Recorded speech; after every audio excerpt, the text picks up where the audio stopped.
Lately in mainstream culture, the American deaf community has shined.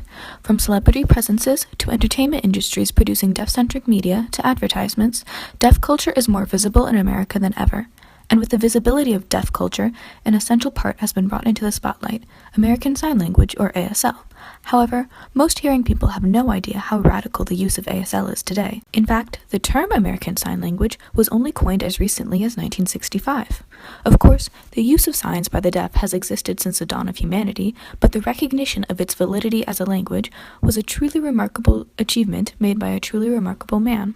William Stokoe, today known as the father of sign language, was an English teacher at Gallaudet College, later university, from 1955 to 1971. But his true work there was his intense and revolutionary research into the linguistic principles of the sign language he observed his students using. He created the first written dictionary of a sign language, and the recognition that his work received within the linguistic community, as well as the special education community, completely revolutionized the understanding of sign language. Although signs had been brought to America in 1817 by Thomas Gallaudet, they quickly became unpopular due to the Milan Conference of 1880 and other oralists such as Alexander Graham Bell, who believed that deaf people should learn to communicate with hearing people as a priority. By the time Stokoe arrived to Gallaudet College in 1955, the oralist method had been ingrained in deaf culture for almost a century. The use of signs had continued, but the mark of a successful deaf person was their ability to communicate effectively without them.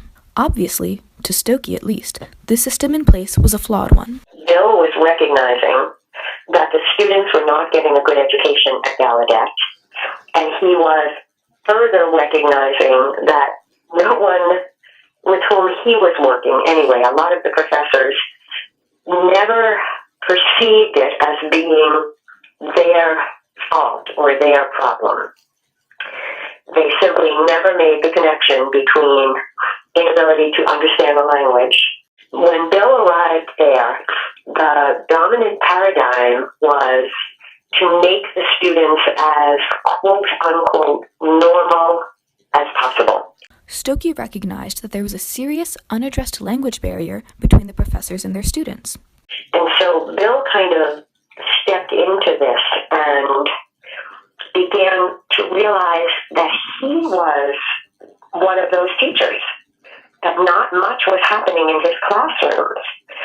And he took it from there. He began to try to figure out what was going on. Without knowing it, Stokoe was taking the first steps towards a cultural revolution. Of course, it wasn't going to be easy. In addition to nearly a century's worth of oralist dogma within the education community, the deaf students themselves were wary of Stokoe's never-before-asked questions. As then-student Thomas Humphreys explains, there were many who resented him for contributing to an ongoing and uncomfortable discussion about their language and proving to be right more often than wrong. Since many deaf people internalized the general negative view of ASL from hearing people, I think they felt as mystified and unbelieving as most hearing people did about Bill's work.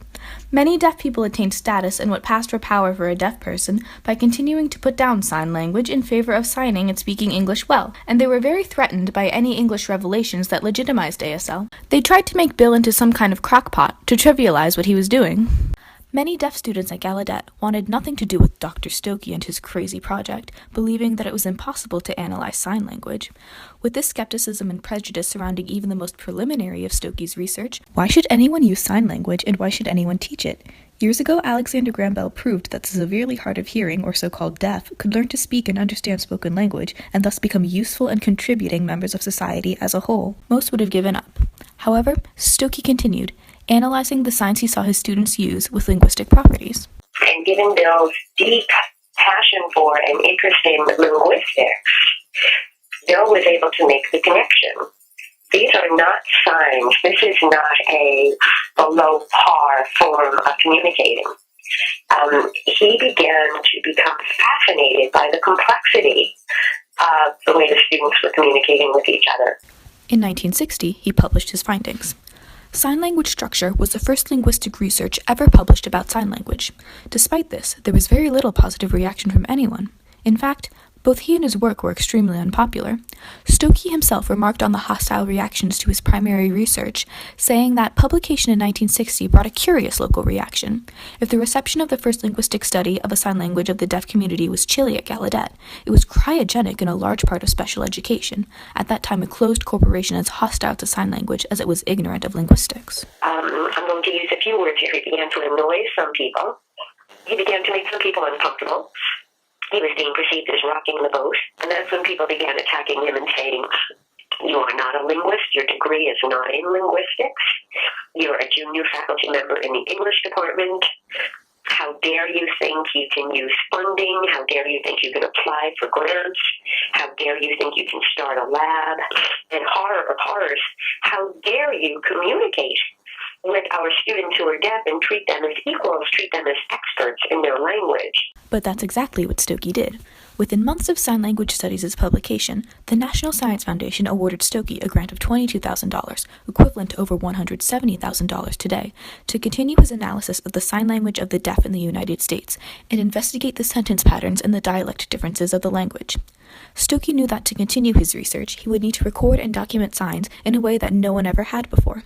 Since students and faculty alike remained wary, he recruited Carl Kronberg, a deaf professor, and Dorothy Casterline, one of Stokoe's students, to assist him. After 4 years of research into a field that some still believed did not exist, Stokoe, Casterline, and Kronberg published the Dictionary of American Sign Language on Linguistic Principles. Using a written code called Stokoe notation, the three researchers organized and wrote down signs based on des, sig, and tab, that is, the shape of the hands, their movement, and the location of the signs.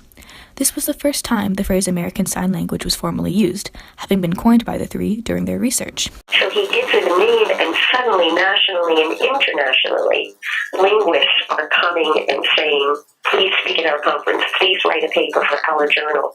You have, quote unquote, discovered a language."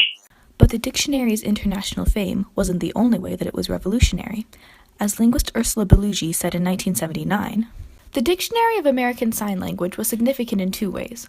One, it is the first extensive listing of signs of ASL with explanations of their meanings and usage, and two, it is the first and most complete linguistic analysis of the sign into its component parts." By arranging the dictionary not in alphabetical order of their English translation, but by the part of the signs themselves, Stokoe showed a respect for ASL as a language in its own right.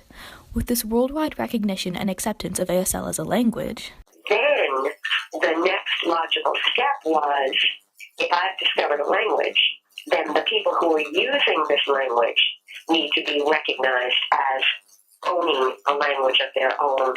Ergo, we have got to stop trying to educate them in English. Of course, Stokoe didn't stop there. He had created a new field of study, and he continued to research, publish, and give speeches on it for the rest of his life. And with ASL in the spotlight came the eventual acceptance by hearing and deaf people alike that deaf people had a culture, and that they were proud of it.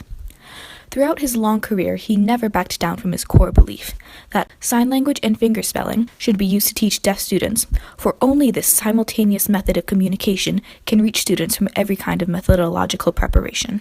His work gave a confidence to deaf people that hadn't existed since the early 19th century. He enabled people who were deaf to take a stand. His work led to people who were deaf being empowered. It was he who began the work and certainly directed and led the work for it to be recognized as a language and for it to be named as American Sign Language. All oppressed people need help, but those who help oppressed people need to recognize that they are helping them to gain independence and autonomy. Since Stokoe's breakthroughs, the American deaf community has stood up for itself many times over. Through the famous Deaf President Now movement at Stokoe's own Gallaudet University, the Americans with Disabilities Act of 1990, and positive media representation and advocacy for deaf visibility. If he took a stand, the stand that Bill took was, you do not need us. You do not need hearing people. It's helping a culture recognize that they didn't need Bill or anyone else who was hearing. William Stokoe, the father of sign language, used his passion for linguistics and belief in deaf people to bring to light the language of the deaf. He stood for education over assimilation, and his legacy lives on in the hands of the community he loved. He was honored by Gallaudet in 1980 in a ceremony where former student Mervyn Garretson said, "The work of Bill Stokoe has permeated all corners of the linguistic world. But more than that, it has created a renaissance among deaf persons everywhere. It has caused a rebirth of hope, pride, and confidence in ourselves as we take a more active role in the modern world. With every passing year, we will understand and appreciate even more the many contributions of William C. Stokoe Jr."